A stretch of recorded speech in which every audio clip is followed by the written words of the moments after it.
photographs and artwork and all that kind of stuff. So if that's something that interests you, I highly recommend that you go out there. Dr. Satsuki Ina was the speaker in the evening, and she is a professor emeritus of American Family Therapy at Sac State. But she was in the camps, as were her parents. And one thing she shared with me, really, I'd never heard before. She said, last year, our Smithsonian Museum, which is in Washington, D.C., they called her up, so she's kind of a big deal, right? They called her up and they said, hey, next year is the 75th anniversary of Japan's bombing of Pearl Harbor, and so we're thinking of doing an exhibit at the Smithsonian, and we just wanted to hear what you thought. And she thought, well, that's interesting that you want to commemorate another country's attack on our country, because it's also the 75th anniversary of our country's attack on its own people, in the signing of Executive Order 9066. And this is the thing that really got me. She says, every president's job, no matter who you are, is in the midst of public hysteria, is to not be hysterical. She says, because when presidents don't calm the American population down, some group of Americans always loses their civil rights. So then they said, oh, okay, interesting, right? So they called her back 2 weeks later, and they said, based on your input, we've changed the entire exhibit. It's now called When Presidents Fear. Yeah. So relevant. No, I was just like, wow, right? It's important for this 92-year-old church, which historically began as a Japanese mission by the American Baptists, for us, even though so many of us are not Japanese Americans, for us not to lose that connection that we've grafted into this part of history, both by my marriage, by my being pastor of this church, by all of you being part of here. It's like we would do well, not just to look in the past and to feel our predecessors' pain, but also to connect to that past so we can understand the importance today. I think a lot of us are learning a lot more about things called executive orders. So we're going to do several things to mark this anniversary in this service. We felt like we couldn't just do worship as per usual. And so before Pastor Jonathan gets up to preach, there's 2 little segments. So one is going to involve those of you who were in a camp, okay?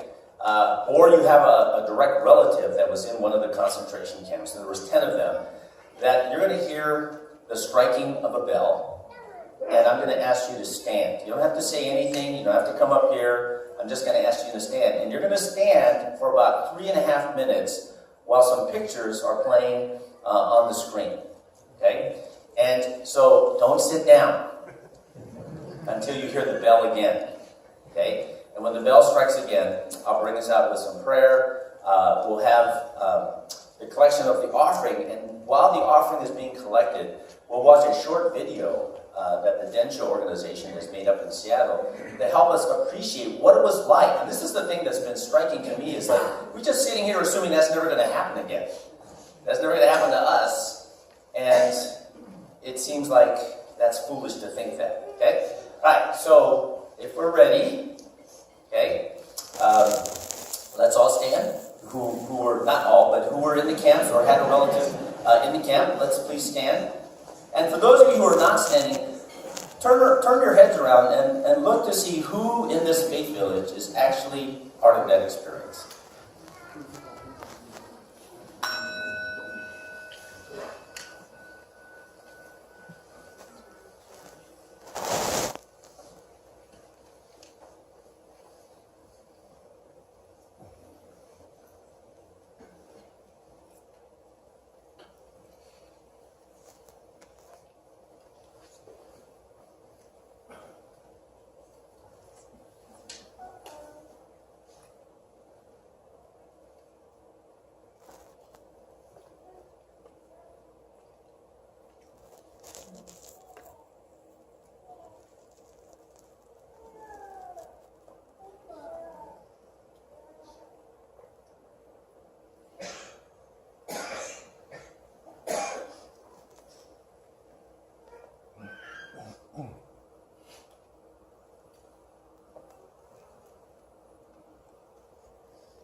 Let's bow our heads.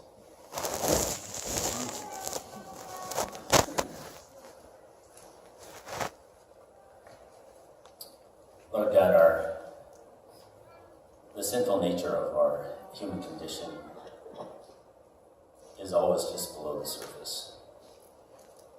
We, as a people and as a country, and even as Christians, are at our worst when we allow our fears to cloud our judgment, to obscure our vision, and to make us just react. 75 years ago, it was a terrible time for this country when our Navy was attacked at rest on a Sunday morning in Pearl Harbor, Hawaii.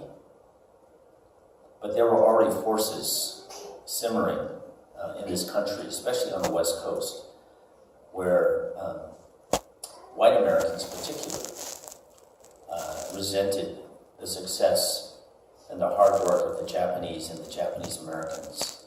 And they seized upon the opportunity of this attack to actually take away the freedom and the rights of Americans, fellow Americans, and throw them behind barbed wire without any due process, losing pretty much everything. We just saw that some people in our faith village were locked up. And we've heard stories of how they clung to their faith in you in the midst of this hopeless situation. We've heard stories of how Christians outside the barbed wire, not many, but some, saw the injustice of this, and they picked a side, the side of the oppressed. May we steward this history of this church, the relationship that we have with those who stood up. May we steward and pay it forward, and to understand that it is your love, and only your perfect love, that casts out fear, that keeps us from being led by hysterical thoughts. The worst enemy we have is within our sinful souls. God, help us as Christians to remember things like this, some of these dark chapters of our country's history, and to be clear that we need to be a part of preventing more dark chapters being written for others. Thank you for calling us together. Thank you for grafting us who are not Japanese American into this long and deep and rich history of this faithful congregation. And we now dedicate the rest of this service, as well as these tithes and offerings given now or online later this week, to the ongoing proclamation of your truth, and ultimately to exhibit your love that casts out fear. In Jesus' name.